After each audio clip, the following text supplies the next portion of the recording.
Shakespeare ain't got nothing on me because in today's video, I want to discuss the difference between both. Is it truly worth it in everyday life to be the funny one or the grounded and serious one? Now that may sound like there's a clear, direct answer to this video, but I promise you this video idea goes way deeper than you think. I didn't even plan this originally, but as I started writing and composing this idea, it dawned on me that being serious and being funny are the two natural states of all humans. And when we think about how these two perspectives and emotions make us feel, we tend to think about the characteristics that go with it. I want to address how both benefit you and what you can do to be better in both regards. Do you want to be the funnier one, the more serious one, or is there a third option that I firmly believe will benefit you for the better? Hello, I am Arnel Arcega, and I'm one of the healthiest authors and writers on this platform. As such, I educate people on how to read and write. If you want personal help to write your own story, then check the top link of the description, as well as my books down there as well. For now, I want to address a completely different topic away from reading and writing and discuss the fundamentals of being serious and being funny. I'm going back and reading my first novel, A Small World Smiles. This is probably the most important story I've ever written for the fact that it is my worst story I've ever written. It is purposely a teen drama that is so melodramatic and over the top that it ends up being funny. And when I thought about that distinction myself, I had to come to the terms that for my next story, the sequel to A Small World Smiles, it should be the complete opposite of its melodrama. It should be a comedy. Issues started to rise when I thought about how I wanted to address this sequel, why it takes place over 10 years after the first book, and all the logistical things. But the main thing I want to address is how being serious and being funny goes a long way in what you can do as a person. Do we want to be a clown like the Joker, or do we want to be like Batman and serious? Obviously that metaphor doesn't work as best as I thought, but I do want to address the main difference between both, because people who are actively serious all the time know the answer. You should be more serious. People who are naturally funny know the answer too. You should naturally be funny. So let's talk about the big difference between each of these, starting with the funny thing. Now, there are a lot of positives here. Immediate friendliness, personal connection. You have this loose, happy brain spiking up in high dopamine and serotonin.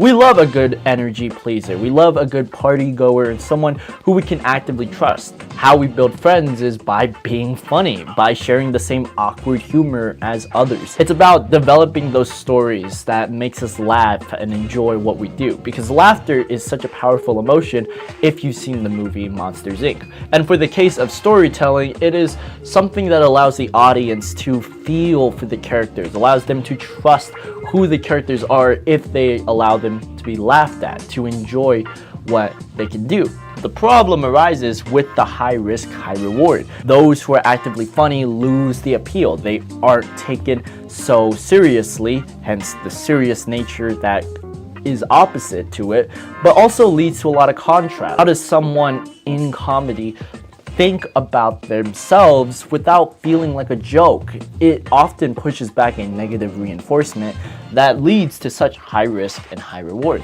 Example of this should be teaching or educating yourself with kids, stand-up, and even just friends.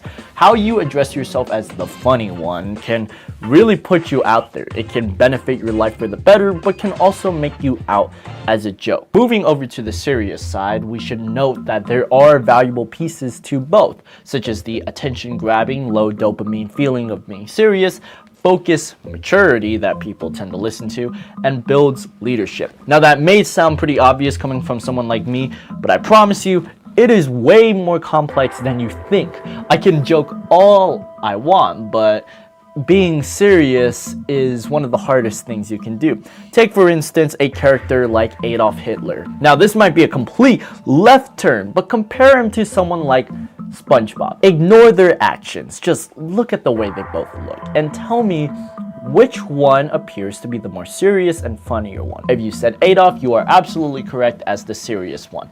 This is due to the fact that they have an edge to it, a dramatic edge that contrasts the funny. These two are completely opposite things because seriousness is really the best benefit of a dictatorship. Hold on. Let me rephrase that real quick. Being serious isn't exactly being all-controlling like dictators, but rather I do want you to understand that it has tendencies of control, focus, and ideas that can help benefit you for the better. It's not a bad thing to be serious.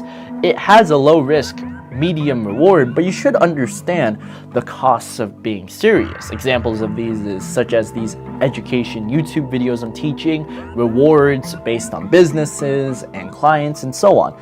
You should understand that being serious has a lot of upsides. You should understand being funny has a lot of upsides. Do not go to the comments and start addressing how one should be prioritized or the other and vice versa. What I want you to take away from this video is that you should actively be funny and actively be serious in situations that call for it. These examples are perfect examples, and you should understand then that if you want to be funnier with a crowd, then you need to practice it. If you want to be more serious with the crowd, you must also practice it, because the real third option of this video is what I want you to take away from both. With being funny, do not be intimidated. With being serious, do not be humble. Let me explain. In being intimidated as a jokester, you lose your edge. People will actively see you as a joke because, let's face it, you are not taking yourself to the higher level. As I'm planning my next book, I realized that the character I want, the character of that first novel, has to be someone who knows he's a joke to actively evolve as a character. And when we look at someone funny, they aren't just funny for the fact that they are making actively funny jokes or doing funny actions, but because they're so confident in what they do, it's hilarious. And that same case applies with serious people. They aren't fully edgy, nor are they so dramatic, but rather they take themselves seriously. They don't humble themselves. They don't put themselves below in the situation that requires it. Now, sometimes this requires ego, and to be perfectly honest, those who have traits of being funny and being serious have egos. We all do. It's about being able to draw in a crowd, whether you want to tell something meaningful or tell something funny. And that's what I wanted to discuss in today's video. How can we address the difference between both? Because let's face it, it's not about either of them. It's confidence. Confidence is the biggest key for both of these, because when you're actively trying to improve yourself, when you're trying to be someone who you're not, you lose that said confidence. In the act of being serious, you are going to be someone who tells wise words, someone who feels all the negative emotions, because that's what you're basing your story around. Same case applies with being funny. How does one craft jokes left and right, but isn't making people laugh because of what they say, but rather what they do? Be aware of how these actions you do in the funny, the serious, and so on are benefits to what life you want to live. Do you want to build that strong business? Then you must be serious about it. Do you want to acquire friends and learn about other people? Then go into deep conversations that are serious. But if you want to draw in personal connections, something that allows people to see the real you and laugh at your jokes, learn to be funny. And you cannot, I swear, do not let other people's judgment cloud you, because we all have that own scarring image in our head that there's someone that doesn't take us seriously, or there's someone that doesn't find us funny. But in truth, it's how you feel about yourself. Each and every day, you choose to be funny, you choose to be serious, you choose this wide range of emotions that, quite frankly, determine how you're going to feel in the future. So if you want to be more aware and understanding of the position you are in life, then you must understand that these two, the serious and the funny, dictate what you live. Not exactly a dictatorship, no, but rather the confidence brewing of a community. Don't be humble, don't be intimidated. The advice varies for each, and don't be terrified of what is possible, because you have the ability to change yourself. You have the ability to channel what is right and what is wrong.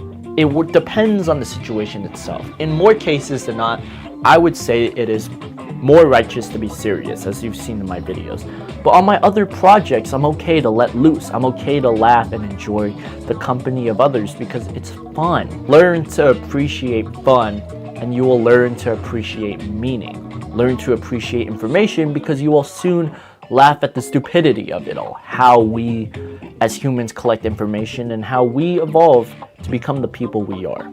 You choose the character you want to be, not the other way around. I hope you enjoyed today's video. Different video topic than usual, but it helps me develop more ideas for my upcoming novel and my upcoming books. If you want personal help to write your own books or even check out my progress I'm working through with this novel, then check out my top link of the description where you can see my Instagram and DM me one-on-one so I can personally help you. Along with that, check out my books to support me as a creator. I am Arnel Arcega, and until next time, keep on reading, keep on writing, and take care.